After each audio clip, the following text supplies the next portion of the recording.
Hello, darlings. I am Cassandra.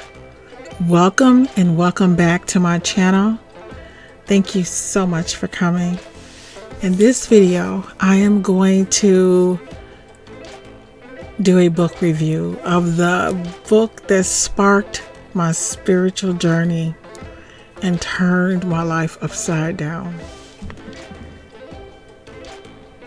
This is before Magick. I was in my 30s, and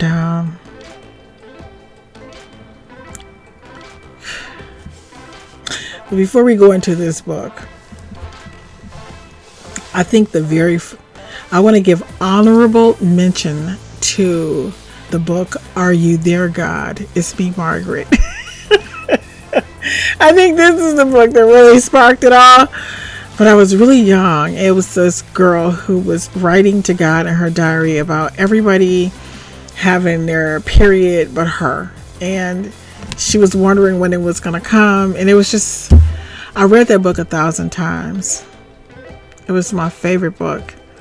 So I think I've been on this journey for a long time, this non-traditional journey, right? Spiritual journey. But anyway, so I'm going to give honorable mention to that book. But Conversations with God by Neale Walsch, y'all. Books 1, 2, and 3. This is book 1. Now, the original book that I have, which is tucked away, that he signed, by the way. I met him in person at a conference. Have his autograph. This is book 2, Neale Walsch, Conversations with God, and book 3, Conversations with God by Neale Walsch. Now, I want to read a little bit from book 1. Book 1 I think is my favorite. Maybe book 1 and 3, but definitely book 1. I have bought this book for so many people. So I'm going to read the back first. I love reading the back. When Neale Walsch was experiencing one of the lowest points of his life, he decided to write a letter to God. What he did not expect was a response with extraordinary answers covering all aspects of human existence, from happiness to money to faith. The resulting book, Conversations with God, was an instant bestseller on publications in 1995 and has since sparked several further volumes, selling millions of copies worldwide and changing countless lives everywhere. A modern spiritual classic, Conversations with God, remains fresh and relevant in a world that needs its powerful messages about who we are and our place in it more than ever. So that's the back. But I'm going to read it. I just remember I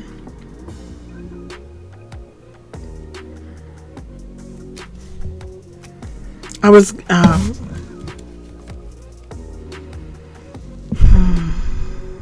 divorced and single with 2 young children, and was in graduate school. When my husband and I divorced, I used to take my kids to the library with me at these ungodly hours, and I would push the 2 chairs together to make a bed for my daughter. And I would just let my son run wild. Yeah. While I would do my research. Back then it was a Dewey Decimal System, and we had to go to the library in person and do this research. I didn't have a computer, so there was a Kinko's. There was a 24-hour Kinko's next to the apartment. So I used to take my kids to the Kinko's while I typed my papers. And I remember one night I was making coffee. No, I told my son. He was maybe like 4. I told my son, I said, go make us some coffee. Yeah. I said, go make us some coffee. And make a cup for me, a cup for you. And this lady said, ma'am, do you know there's caffeine in that coffee? And I said, it better be, because I can only carry one kid. So I would allow my son to remain awake while I studied and typed, and they weren't even in school. They were just, I don't even know if they were in preschool yet. And yeah, so my mother was begging me, like, oh, let me keep the kids, you're just so selfish. But I never looked at my kids as a burden. It was just kind of like, this is an adventure. And I don't know why you picked me to be your mom, but hey, here I am. Yeah. So I'm reading Conversations with God, and going through just one of the most difficult and stressful periods in my life. Yep. So I remember my daughter, my kids resting with me, and I'm reading Conversations with God, and I'm not even sure how I'm doing this. But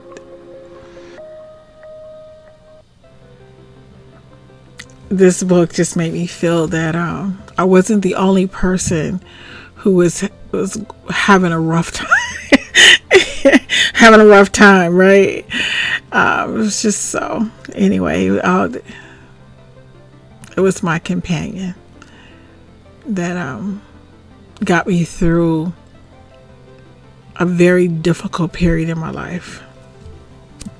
I don't really know. But anyway, I want to read a little bit for you.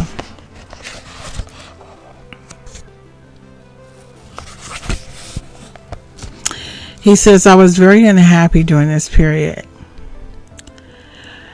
In the spring of 1992, it was around Easter, as I recall, an extraordinary phenomenon occurred in my life. God began talking with you through me. Let me explain. I was very unhappy during this period, personally, professionally, emotionally, and my life was feeling like a failure on all levels, as I've been in the habit for years of writing my thoughts down in letters, which I usually never delivered. I picked up my trusty yellow legal pad and began pouring out my feelings. This time, rather than another letter to another person, I imagined to be victimizing me.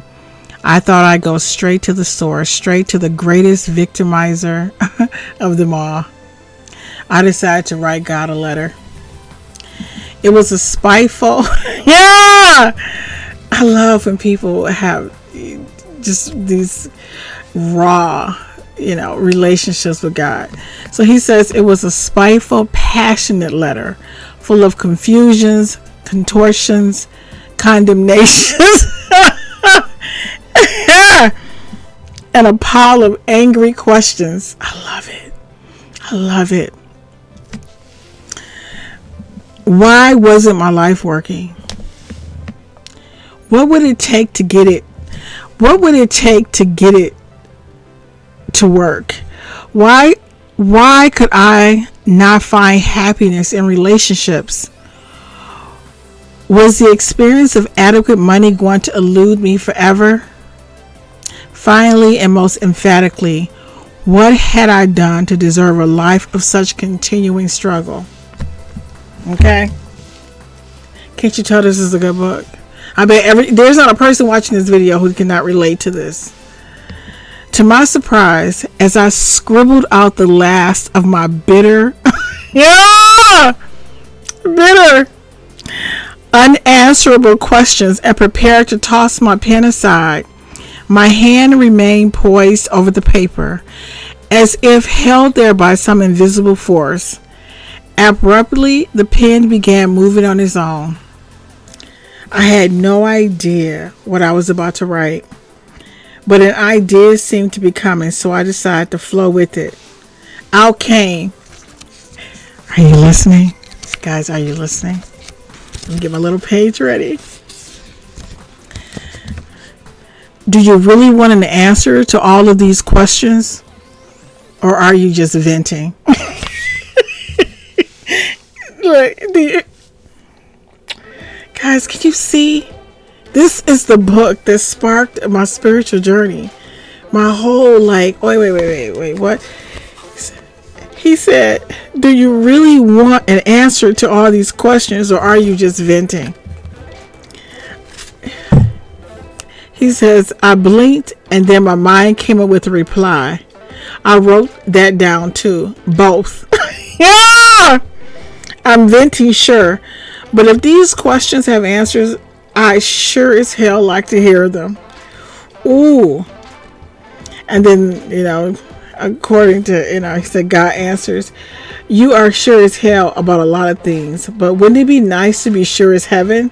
And I wrote, what is that supposed to mean? So anyway, this started the whole conversation.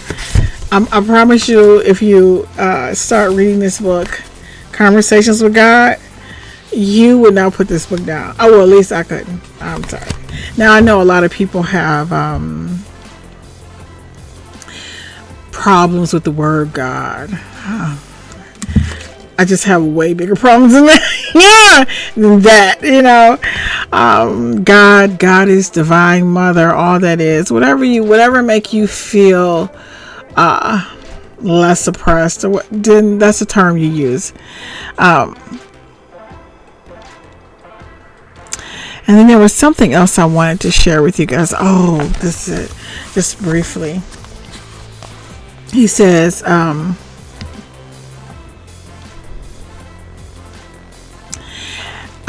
just trying to find a good spot.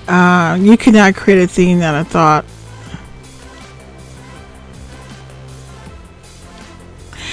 So I'm just going to start in the middle. He says, evil is that which you call evil.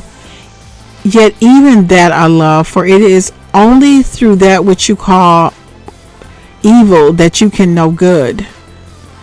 Only through that which you call the work of the devil that you can know and do the work of God. I do not love hot more than I love cold, high more than I love low, left more than right. It is all relative.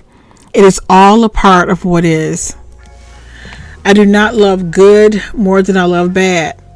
Hitler went to heaven. When you understand this, you will understand God. Have me a hello. Anyway, that's just an excerpt from the book. This, guys, Conversations with God, book 1 and 2 and 3.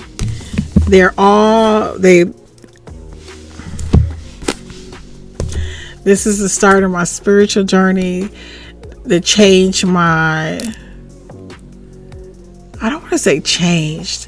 Because change, I think I've always questioned religion and my relationship with God. Even as a kid, I grew up in Detroit, and we went to Aretha Franklin's father's church. I'm trying to think of his name right now, but anyway, that was our church. And because I know my mother called him Reverend Franklin, and I remember when he died, and it was just, and I was a kid, I was always asking questions, and things just didn't make sense to me, and why is this like this? And so anyway, this book is, I promise you that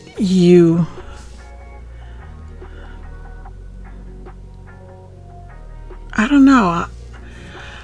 I'm not going to promise you that you're going to like it, but I'm going to, I think most people will, but I promise you that you would get something out of it, that you will not feel numb, that you would not feel neutral. This is, so for anybody who is new on their spiritual journey and they're looking at how to enhance their relationship with God, or their, I don't know, this book will not disappoint you. This book would not disappoint you. Conversations with God by Neale Donald Walsch, book 1, 2, and 3 it's a phenomenal read. It's a quick read. It's very easy to understand, and I promise you, I promise you that you will. Yeah, you would be. Even if you don't like this book, you'll be happy that you read it. Yes. I really hope this video helps someone. Thank you so much for watching. And I look forward to seeing you, darlings, in the next video.